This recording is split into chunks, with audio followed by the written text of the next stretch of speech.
Rosalie G. Estragon. I am Asian Ligan. I am Veronica Darcy. I am Tracy Electoral. I am Jordan Wapa. I am Alondra Mantao. I am Marisol Palawan. I am Bella May Hernandez. I am Sarah Pansigan. I am Leslie Bispo. I am Lizelle Samiliano. I am Liza Calderon.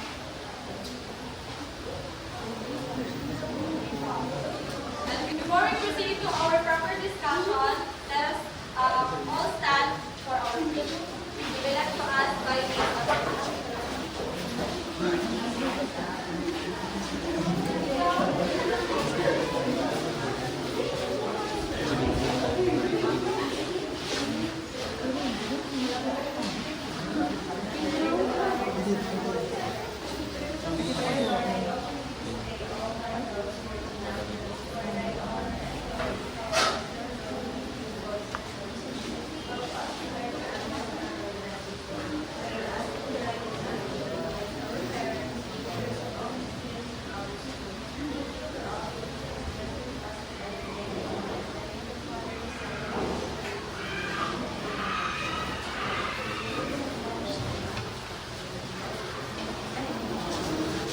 Our topic for today is about the Philippines during the American period form of government. So before we proceed, let us first have our learning objectives. Everyone please read. At the end of the lesson, the students can identify key events and major changes that occurred in the Philippine government during the American period. Create a mini poster showing one important event, one positive change, and one negative effect of American rule, and express appreciation for the importance of the changes and how it shaped Filipino identity. Okay, thank you. So ngayon, meron tayo dito mga pictures. Anong nakikita nyo sa pictures? 90s. What do you think are the periods this represents? American period ba? Yes. Pwede ba? Japanese period ba? Na hindi. Hindi. So, ang picture na makikita nyo ay ang mga Thomasite teachers. So, sila yung mga teacher na pinadala ng US sa Philippines dati para magturo. So, our next is ito. Ano naman kaya itong picture na ito?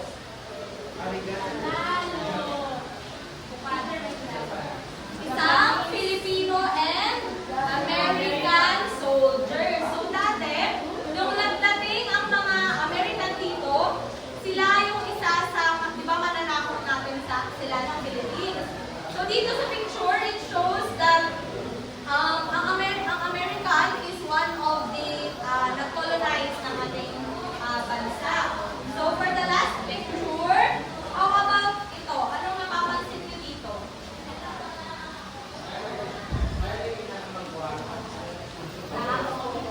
May picture. Sino yung picture nila? American. American ba? Yes po. American ba ang picture nila? So, what changes can you observe na nadala ng American sa atin? Dito, based sa picture. Education, very good. So, si America, isa sa mga important na nabigay nila or positive change ay ang education. Okay, so, may follow-up question sa teacher Ella para dito sa ating mga pictures. So class, galing kita yung mga pictures, I have a questions regarding those pictures. Why do you think there are many showing pictures that during there are teachers during the American period? There are many teachers with the students. Why do you think? Yes, Mr. Fredo, do you have answer? Why do you think there are lots of pictures showing the teachers and students during American period? I think mom that there's a lot of pictures because the American helped educate the people in the Philippines. And then the picture is showing the education and everything. Yes, very good. Give Mr. Fredo a clap. In addition to that, there are many teachers at schools and teachers during the American period because it is the education was the most main focus of that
to create a common language because we all know that English is our second language. It is national, universal language. And in our country, it is our second language. So, next question is, what do you think was the biggest change brought by the Americans? What was the biggest change brought by the Americans? Anyone? Miss Yvonne, do you have an answer?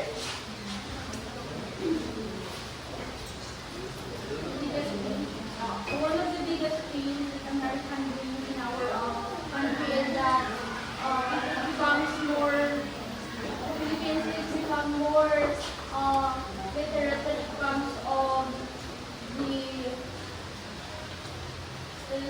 dealing English literacy. Thank you, Miss Yvonne. So, the biggest change was the public school system. Education becomes more accessible to children and different backgrounds give them opportunities. I have the last question. If you were a Filipino child during the American period, how would you feel these changes during American?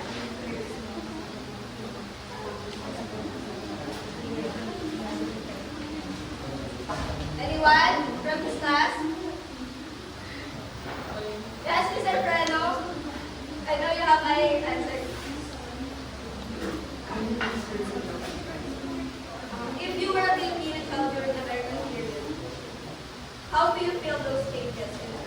I feel that the changes are good since they were able to impart their knowledge so we could gain a better understanding such as their languages. Since English is a universal language, we are able to apply it to the global communication for the trading. Okay, Mr. Freno, you said it well. Give Mr. Freno a clap. Woo! Woo! So for the proper discussion, next teacher will discuss it. So, again, good morning to all of us. We will first talk about the American colonization of the Philippines. So, the Spanish-American War which started in Cuba changed the history of the Philippines. Okay, so in May 1, 1898, the Americans sent the U.S. Navy Admiral George Washington to Manila, Pinalgo, attacked the Spanish Navy in Manila Bay. So, the American colonization of the Philippines happened during Spanish-American War, which the U.S. force led by George Dewey defeated Spain in Manila Bay with the help of Filipino revolutionaries under Emilio Aguinaldo. While Filipino initially believed that U.S. support independence, the America later take control of the island, which made a shift from Spanish to American rule. So next happened was Treaty of Paris. The Treaty of Paris happened in Paris, France during December 10 rather in 1898, where Spanish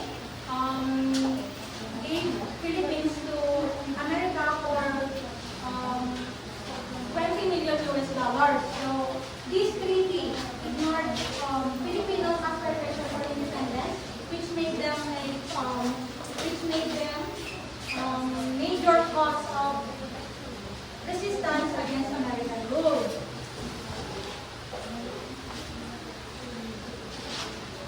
Then next is the Declaration of Philippine Independence during June 12, 1898. So Filipino proclaimed under Emilio Aguinaldo, Filipino proclaimed independence under Emilio Aguinaldo because they believed that they had ended the centuries long of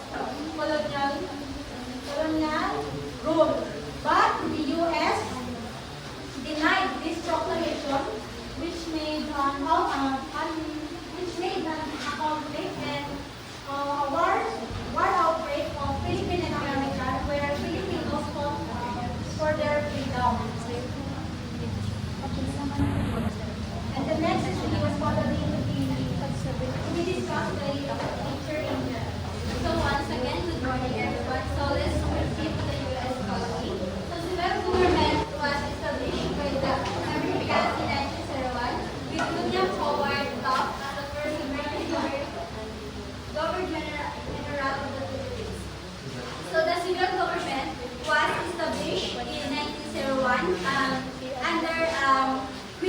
Howard Taft. Ito siya.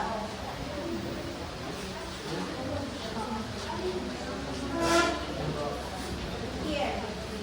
Ito si William Howard Taft. Kaya niyo siya?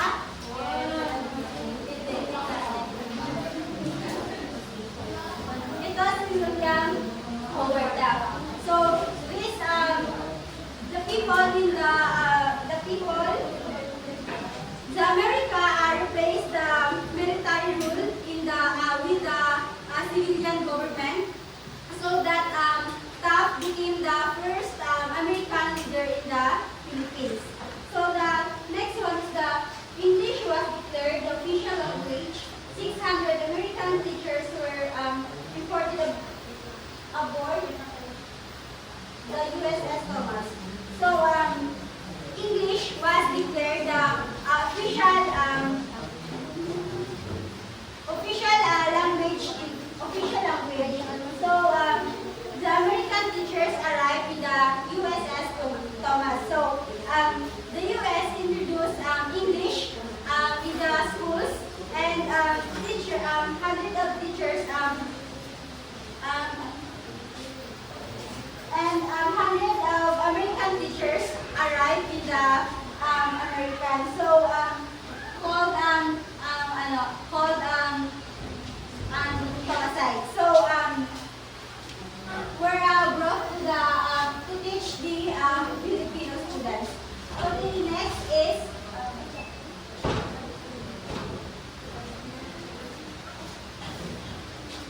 please read the this bullet. Also, the Catholic Church was disestablished and some amount of church land was purchased and redistributed.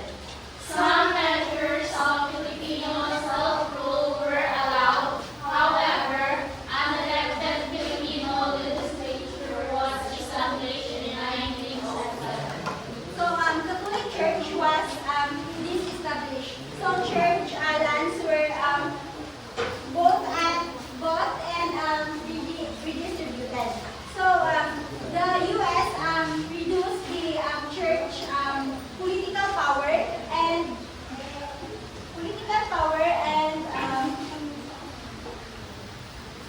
both many church owned and church-owned lands to all Filipinos. Then next one is that some measures of Filipino self-rule were allowed. However, an elected Filipino legislature was established in 1907. So some self-rule was allowed. Then the Filipino assembly began in 1907. So Filipinos were given a chance to choose their own lawmakers, and given the early experience of self-government. So the next one is the consequences of the American colonial rule. Please read overview. During the Spanish period, the Spaniards had given enormous land properties to the Catholic Church. One of the first things the Americans did was to make the effort for the redistribution of these land properties. So the Spaniards had given large land areas as Catholic Church. So during Spanish rule, the church owned huge estates that many Filipinos worked on but did not own. So the next one is one of the first things the Americans did was to take care of the redistribution of these land properties. So Americans tried to redistribute church lands. So the U.S. government aimed to sell the land to Filipinos so they could own the land they formed. So the next one is so this one is to do this first had to pay an amount of US $7.2 million. So the US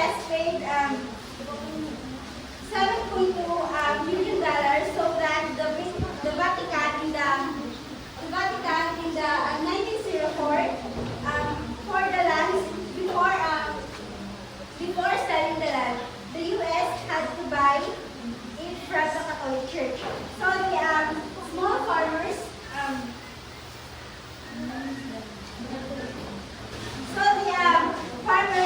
did not benefit from the smaller redistribution. So most ordinary farmers remained tenants because they could not afford the land or could not prove they originally owned it. So only wealthy landowners were able to buy the land. So that's all. And next is Miss Kapangan. Who will read the first slide?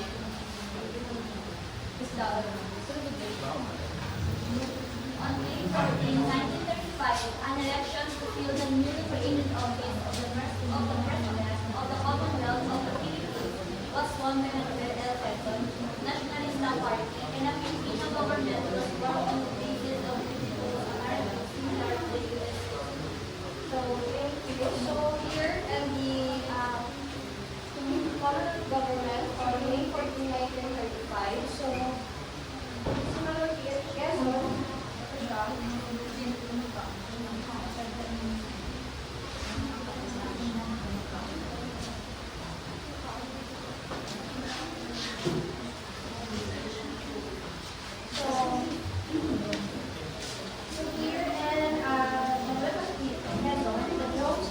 by the United States government and signed by President Woodrow Wilson. This purpose of this law was to practice that the Philippines would be independent someday, and also allow Filipinos to have more control over their own government, including electing their own leaders. So the focus of the independence or freedom of the government is to have their own election or policy makers and also law makers. Second, What's to read? Miss Baidon. The Commonwealth Government. When Quezon was inaugurated on November 15, 1935, the Commonwealth was formally established in 1935. Featured a very strong executive, a unicameral National Assembly, and a Supreme Court composed entirely of Filipinos for the first time since 1901. thank you. So, here in the Soviet Quezon inaugurated on November 15, 1935, so the first national election under the new system was held the leader for Socrates and transition to independence. The Filipino government was organized modeled closely after the U.S. Constitution to ensure accurate and democratic governance. This moment marked the best beginning of Filipino-led national administration after decades of colonialism. So here, nakikita na first president, which is Quezon. So here, we have the power to give law or policies for the Philippine people, and also under siya ng American supervision or ginagay ng American yung Philippines to have or to ensure as the Philippines have the democratic governance.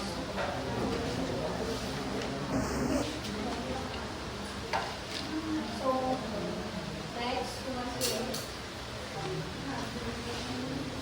Miss Diwata. After the war, the Commonwealth became a fully independent republic. The first president of the republic, Manuel American freedom. So, it will be discussed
the usual teaching of the American is the English.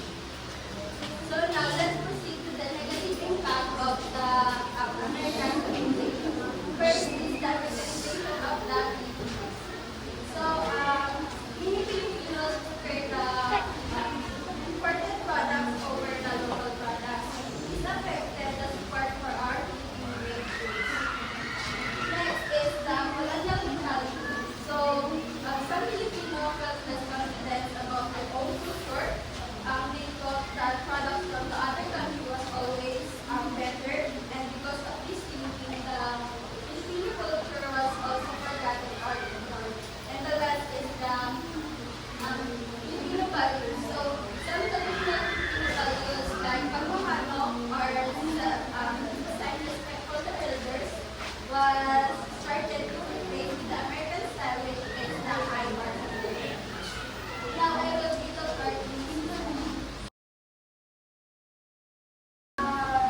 Forms of government during the American period. So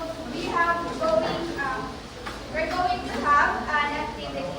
So I will group you into 3 groups. So I have here a poster showing the one important event, one positive change, and one negative effect of the American period. So what are you going to do is to color it. So after you color it, so you have one representative to discuss these events during the American period. So nakuha ko ba